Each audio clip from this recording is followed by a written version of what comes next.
Bonjour tout le monde, j'espère que vous allez bien. On se retrouve aujourd'hui pour un nouvel update lecture. Allez, je vous raconte tout ça après.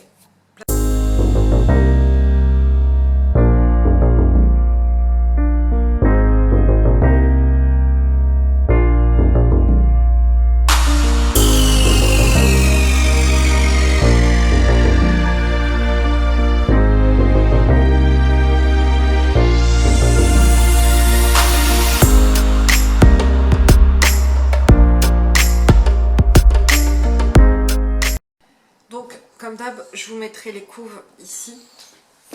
Ça fait chelou quand même, hein, lever son petit doigt comme ça. Non, c'est pas le majeur, hein. C'est mon index. Le majeur, il est là. Voilà, donc je vais vous parler de livres. Lady Hélène, tome 1, Le Club des Mauvais Jours, d'Alison Goodman. Et M'asseoir 5 minutes avec toi, non pas de Renaud, hein, c'est pas Mistral gagnant, mais Sophie Jomain. Donc on va commencer par Lady Hélène, tome 1, Le Club des Mauvais Jours. Donc c'est un livre historique fantasy. Donc je lis pas beaucoup de fantasy, mais bon, je me suis dit côté historique, ça peut peut-être le faire. Donc je vais vous lire le synopsis. Londres, avril 1812, Lady Hélène s'apprête à faire son entrée dans le monde. Bientôt elle sera prise dans le tourbillon des bals avec l'espoir de faire un beau mariage. Mais d'étranges faits surviennent qui la plongent soudain dans les ombres de la Régence.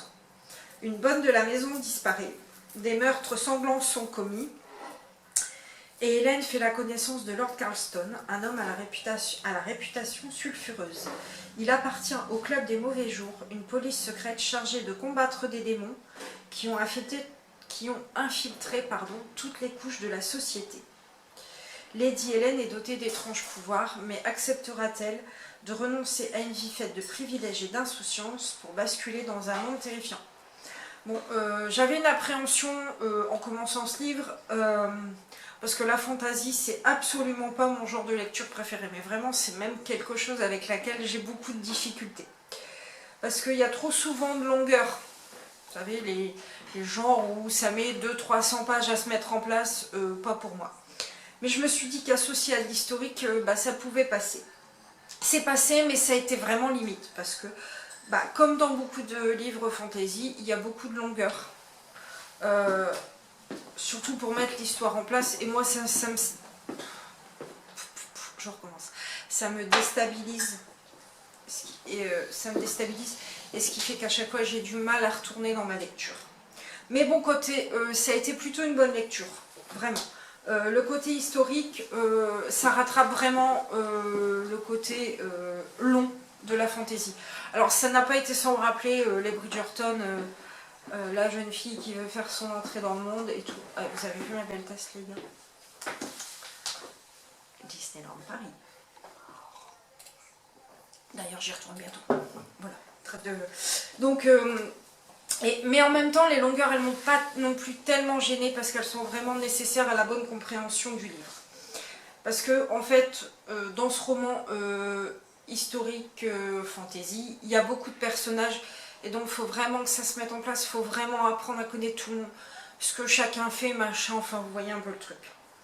Et mais j'ai beaucoup apprécié donc Lady Hélène, l'héroïne du livre, et Lord Carlston. Je me demande ce qui va ressortir de leur coopération. On va pas parler de relation, mais coopération. Voilà. Faut vraiment voir ce tome comme une introduction. Voilà, c'est le premier tome. Je crois que c'est une trilogie de mémoire. C'est vraiment une introduction, une mise en place. Je vais lire la suite prochainement parce que je veux pas laisser trop traîner non plus.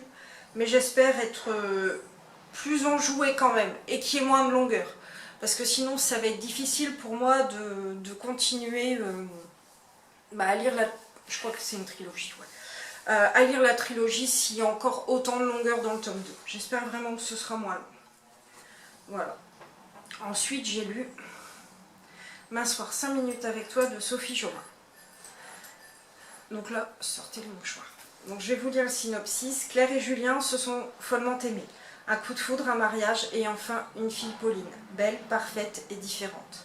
Ils étaient prêts, ils la voulaient de toute leur force, mais peut-on rester des parents unis face au handicap d'un enfant? Ce roman est l'histoire de Claire qui voit partir l'homme de sa vie, Julien, qui étouffe sous le poids de la culpabilité, de Pauline qui voudrait que ses parents s'aiment de nouveau. M'asseoir 5 minutes avec toi nous plonge dans la réalité d'une famille déchirée que seul l'amour saurait guérir. Bon, alors, comment dire? C'est difficile pour moi de me livrer, même si je m'étais déjà livrée dans une vidéo où j'expliquais les particularités de mon fils.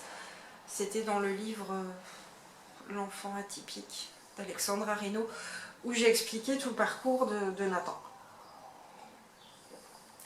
Voilà, donc ce livre me parle beaucoup. J'ai parfois du mal à me livrer, donc voilà, à parler de choses personnelles, mais ça a été un livre qui m'a fait beaucoup pleurer.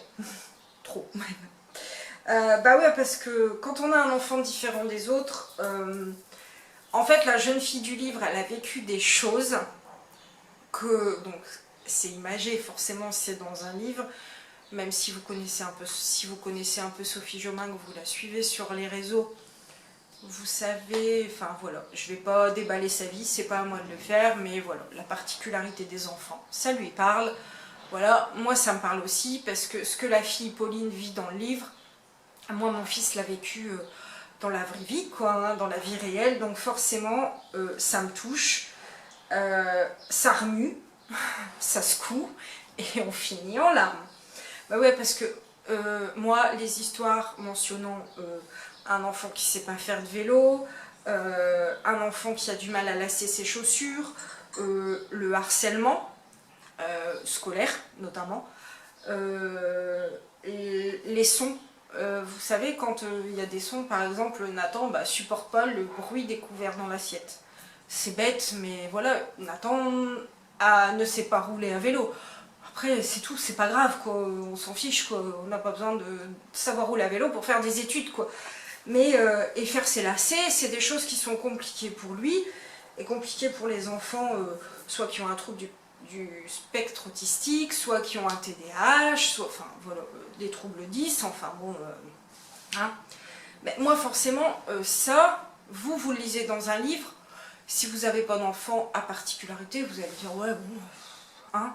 Mais quand on le vit au quotidien, forcément, c'est différent. Donc voilà, moi, ce qui fait que ça m'a touchée en plein cœur, parce que c'est des choses que je vis, c'est des choses qui sont là, donc voilà. Bon, enfin bref. Mais ce livre, on peut le lire. C'est beau, malgré la difficulté du sujet, honnêtement. Je vais me dépêcher parce que ma batterie clignote rouge. Donc chacun pourra trouver ce livre beau, magnifique, mais il faut aussi être sensible au sujet du handicap de l'enfant, notamment avec les troubles cognitifs, parce qu'on peut trouver que c'est un livre super, ah c'est beau, c'est émouvant, ouais mais enfin si vous ne le vivez pas, ouais c'est beau, c'est émouvant, mais nous on n'est que des parents, voilà, donc ouais, parce que comme je dis, voilà, on peut trouver ça touchant, magnifique, mais parler sans le vivre, ça reste parler, quoi. Voilà, mais voilà, j'ai adoré tout ce que Sophie a écrit. Ses mots sont justes. C'est vraiment une des autrices qui sait faire vibrer mon cœur avec ses mots. C'est pas un coup de cœur parce que je l'ai trouvé trop court. Mais en même temps, il en fallait pas plus. Enfin, c'est compliqué. Si ça avait été trop long, ça aurait pu tomber dans la mièvrerie.